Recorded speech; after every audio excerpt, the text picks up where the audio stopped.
The winter of 1876 carved its cruelty across the Dakota plains with winds sharp enough to strip flesh from bone.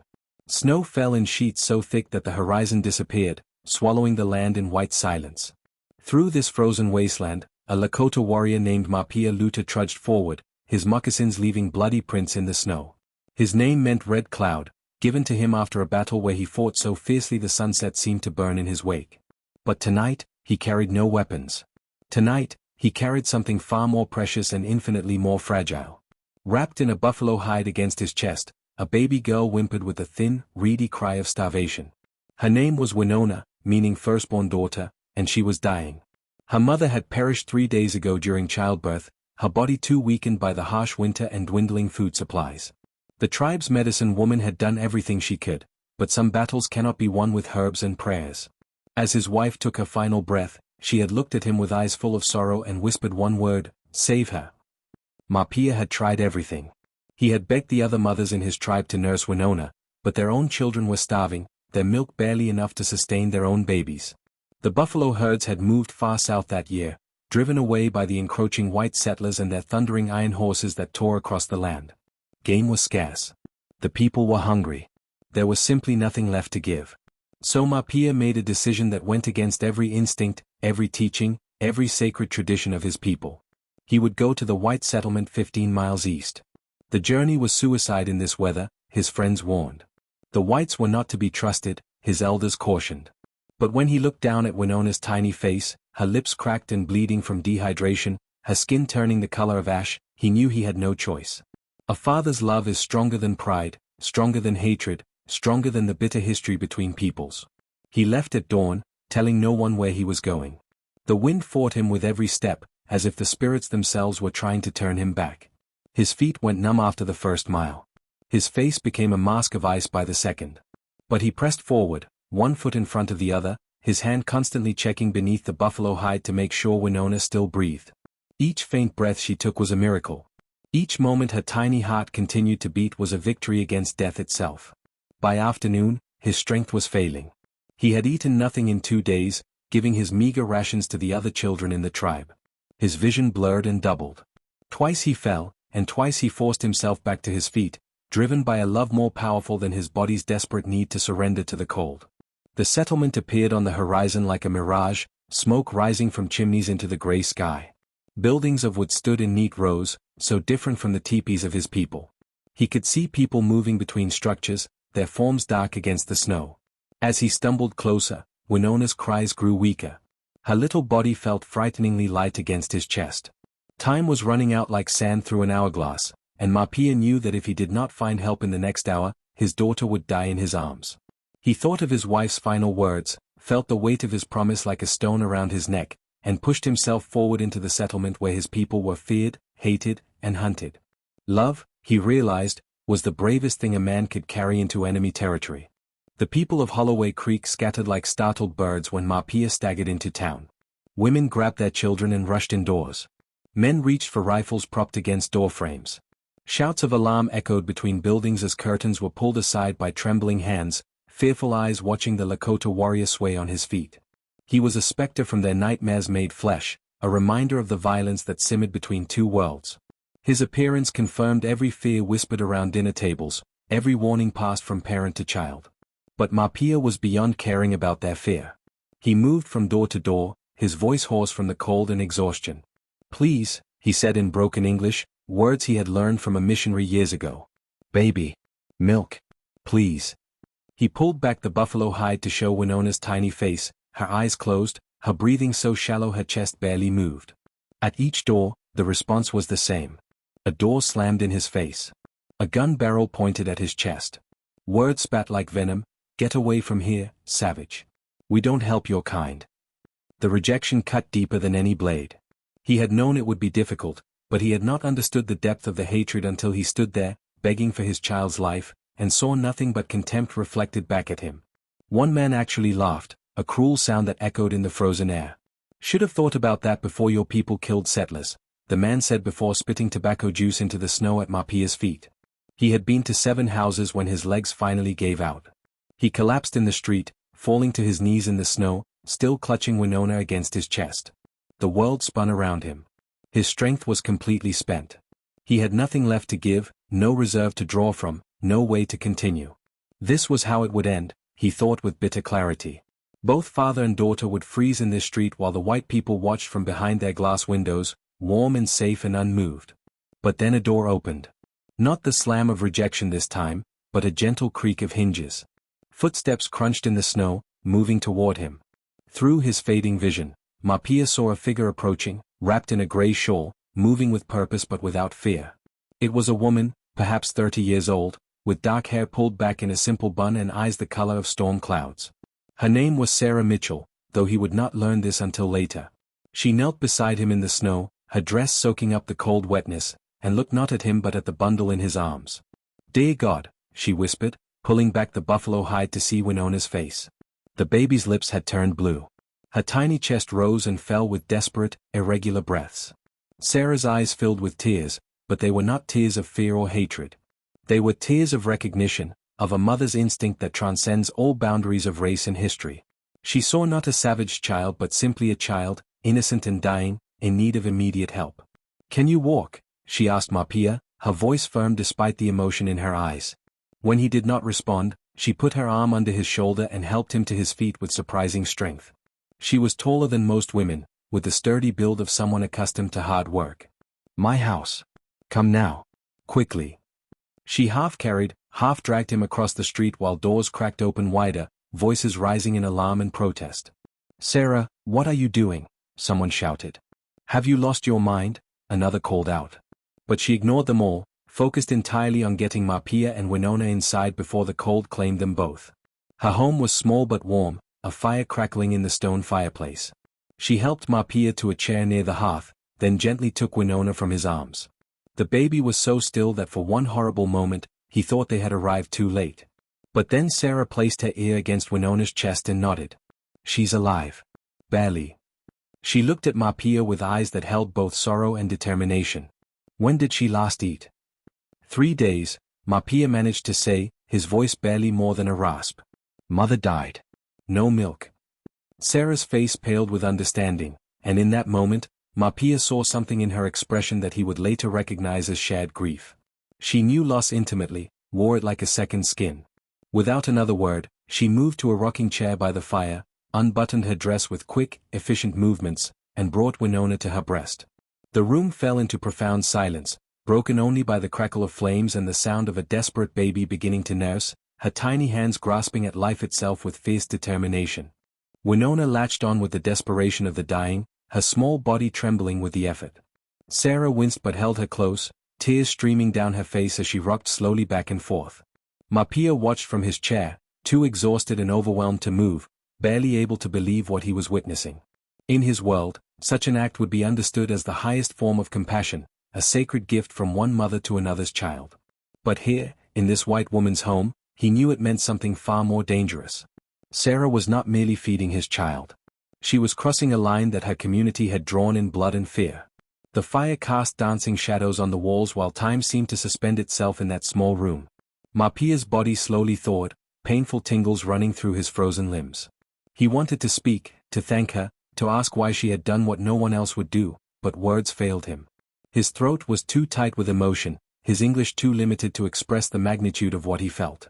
So he simply sat and watched as his daughter drank the milk that would save her life, each small gulp a miracle, each moment a gift he had not dared to hope for.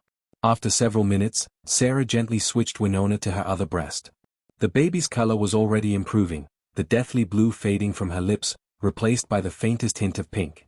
Her breathing grew stronger and more regular. Life was flowing back into her tiny body with each swallow, pulling her back from the edge of the abyss where her mother waited in the spirit world. "I had a daughter," Sarah said quietly, her voice thick with emotion. "Her name was Emma. She would be 3 years old now, if she had lived." The words fell into the room like stones dropped into deep water, sending ripples of meaning that Mapia could sense even if he could not fully understand all her words. "She died of fever last winter. My husband went to town for medicine, but a blizzard came. He never made it back. They found him frozen 3 days later, just 2 miles from home, still clutching the medicine bottle." She looked down at Winona, stroking the baby's soft black hair with one finger. "My milk came in after Emma died, even though she was gone. My body didn't understand that there was no baby to feed anymore.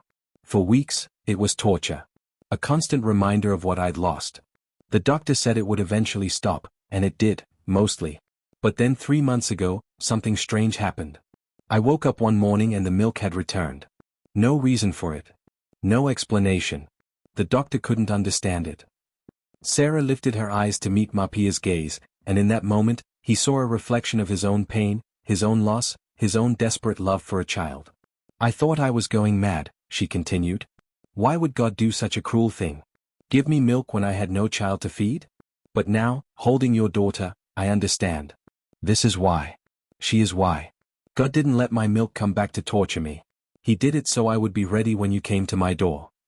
The weight of her words settled over Mapia like a warm blanket. In his tradition, such things were understood as the work of the Great Spirit, signs and wonders that wove through the world with purpose and meaning.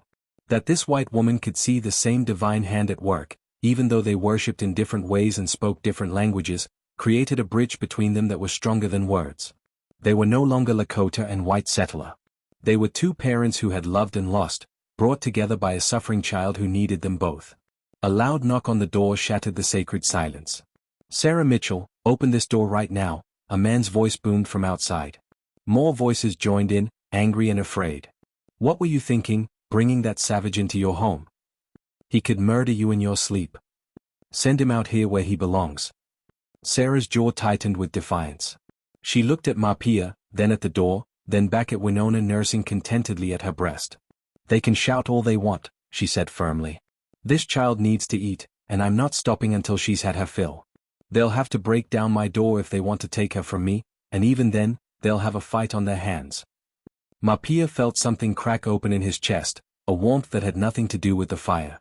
This woman, this stranger from a world that hated his people, was willing to stand against her entire community for his daughter. She asked nothing in return, expected no reward, sought no recognition. She acted purely from the goodness of her heart, from a well of compassion that ran deeper than prejudice or fear. He had come to this settlement expecting rejection or worse. Instead, he had found something he thought impossible, an ally, a protector, a miracle dressed in grey homespun and determination. The pounding on the door grew more insistent, fists hammering against wood like drums of war. Voices rose and fell in waves of anger, each speaker trying to shout over the others. Sarah, be reasonable. You're harboring the enemy. Think of what they've done to us. The accusations flew thick and fast, each one a reminder of the violence that had stained the relationship between settlers and natives with blood that would not wash away.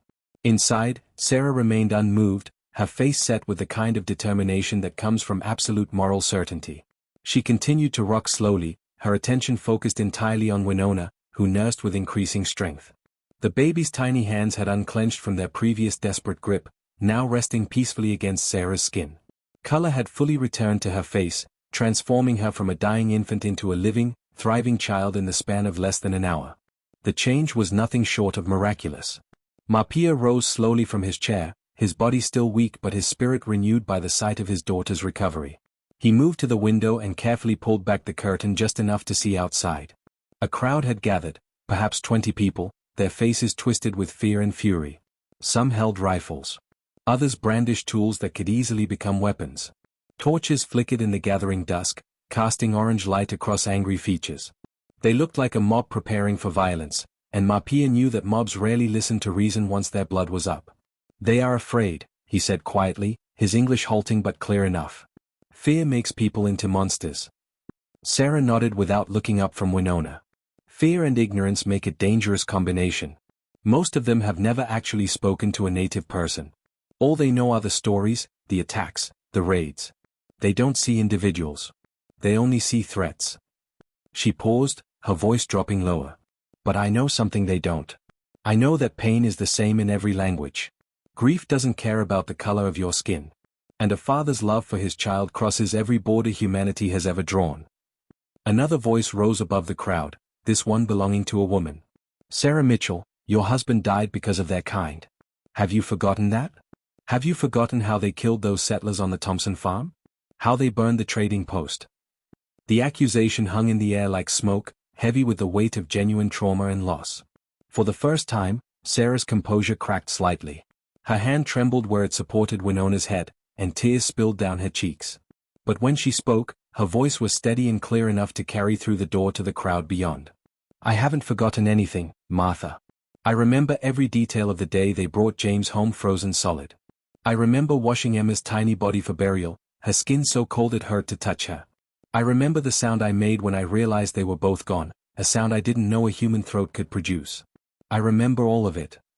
She stood slowly, carefully adjusting Winona to continue nursing while she moved toward the door. Marpia tried to stop her, to warn her not to open it, but she shook her head. "Trust me," she said softly, and there was something in her eyes that made him step back. She threw open the door to face the crowd, standing in the threshold with Winona still at her breast, illuminated by firelight from behind and torches from in front. The crowd fell silent, shocked by the sight before them. Sarah Mitchell, the widow who had lost everything, nursing a Lakota baby with the same tenderness any mother would show her own child. The image was so unexpected, so contrary to every assumption they had carried to her door, that it rendered them speechless. "Look at her," Sarah said, her voice carrying across the frozen air. "Really look. She's a baby. Not a savage. Not a threat. A baby who would have died if I'd turned away. Her mother died in childbirth. Her father walked 15 miles through a blizzard to save her life, knowing he might be killed on sight, because that's what parents do. They sacrifice everything for their children. You all know that. Every single one of you knows that." She stepped forward, and the crowd instinctively stepped back. "You want to talk about what I've lost? Fine. I've lost everything. My husband is dead. My daughter is dead. This house feels like a tomb most days. But today, when this man knocked on my door, I had a choice. I could let another child die, could let grief and bitterness turn me into something cold and dead inside, or I could do what I know in my soul is right. I could choose compassion over hatred. I could choose life over death." A man in the back of the crowd, his face weathered by years on the plains, lowered his rifle. "It ain't that simple, Sarah. You know it ain't. There's history here. Bad blood." "There's always history," Sarah shot back. "There's always bad blood. Someone always has a reason to hate, a justification for cruelty. But I'm telling you right now, standing here with this child in my arms, that none of it matters as much as we think it does. What matters is the choice we make in this moment. Do we let fear rule us, or do we find the courage to be better than our worst impulses?" The standoff lasted for what felt like hours but was probably only minutes. The crowd shifted uncertainly, looking at each other, at Sarah, at the baby in her arms. The righteousness that had driven them to her door was deflating like a punctured bladder, leaving behind only confusion and the uncomfortable realization that maybe, just maybe, they were in the wrong. It's easy to hate an abstract enemy, a faceless threat. It's much harder to maintain that hatred when confronted with the concrete reality of a dying baby and a father's desperate love. Finally, an older woman stepped forward from the crowd. Her name was Ruth Palmer, and she had lived in Holloway Creek longer than anyone else, had buried 2 sons to frontier violence and a husband to disease. Her face was carved with the lines of hard years and harder choices. Everyone expected her to be the one to condemn Sarah most harshly, to demand justice, to rally the crowd. Instead, she did something that shocked them all. She walked up to Sarah's door, ignoring the protests of those behind her, and looked directly at Marpia, who stood visible through the doorway.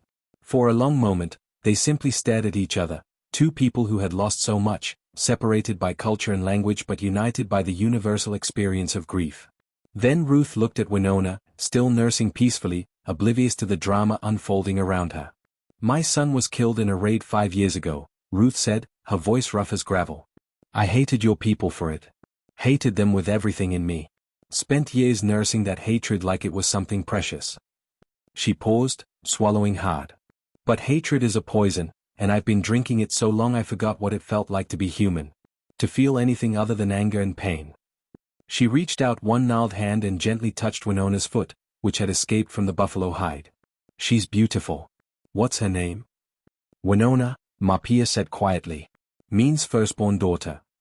Ruth nodded slowly, tears running down her weathered face. "My son's first child was a daughter too. She died of the same fever that took Sarah's Emma. I held her when she passed. Smallest thing I'd ever seen." She looked back at the crowd, her voice gaining strength. "Go home. All of you. There's been enough death. Enough suffering. If Sarah wants to help this child, that's her business and her right. Any of you have a problem with that, you'll have to go through me first." The crowd began to disperse slowly, shamefaced and uncertain. Some left quickly, eager to escape the uncomfortable confrontation with their own prejudices. Others lingered, perhaps hoping someone else would speak up and reignite their righteous anger. But with Ruth Palmer standing guard and Sarah Mitchell unmoved, there was nothing left to do but retreat. Within 10 minutes, the street was empty except for footprints in the snow and the lingering smoke from extinguished torches. Sarah sagged against the doorframe with relief, nearly dropping Winona before Marpia rushed forward to steady her. Ruth helped them both back inside and closed the door firmly. The three of them stood there for a moment in the warm firelight, an unlikely trio bound together by circumstances none of them could have predicted. "She'll need to eat again in a few hours," Ruth said practically, falling back on the familiar rhythm of caring for infants. "Baby that young needs feeding every 2 to 3 hours, day and night. You prepared for that, Sarah?" "I am," Sarah said firmly. She looked at Marpia, her gray eyes serious. "Your daughter is welcome to stay here until she's strong enough for you to take her home safely. I have milk enough for her, and Lord knows I have nothing but time. But you need to understand something. Once word spreads about this, and it will spread, things might get complicated. Some people will accept it. Others won't. You might face trouble from both your people and mine." Marpia understood the truth in her words. He could already imagine the response when he returned to his tribe with stories of leaving his daughter with a white woman. Some would call him a traitor. Others would say he had abandoned Lakota ways. The whites would view Sarah as a betrayer, sympathetic to the enemy, dangerous in her compassion. Both communities would struggle to understand what had happened in this small house, this quiet miracle of connection across an impossible divide.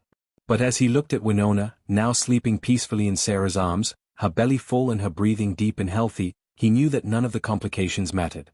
His daughter was alive. That was everything. That was all a father could ask for. "I understand," he said.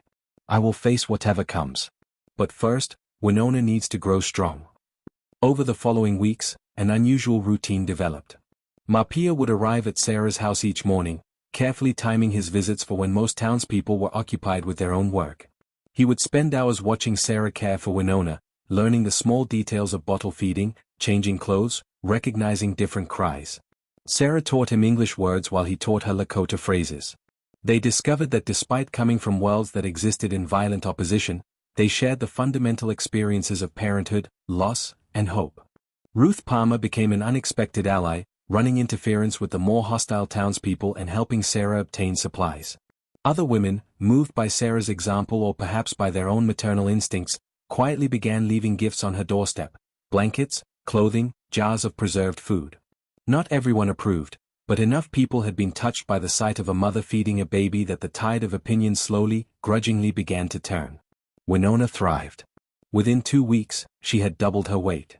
Her eyes, which had been dull with starvation, now sparkled with life.